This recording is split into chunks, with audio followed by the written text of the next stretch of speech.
Salamlar değerli izleyicilerimiz, maarifləndirici videolarımıza devam edirik.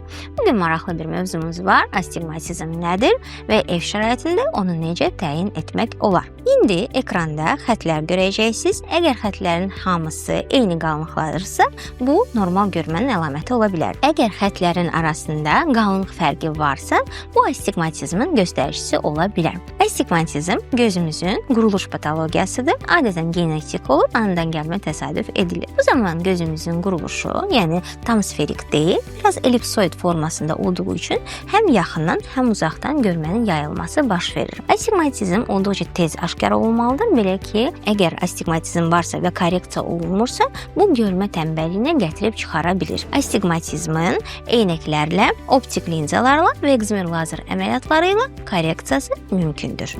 Şərhlərdə zəhmət olmasa bizə yazın. Şərhlərdə testinizin nəticəsini mütləq bizə yazın və nəticələrinizi birlikdə aydınlaşdıraq.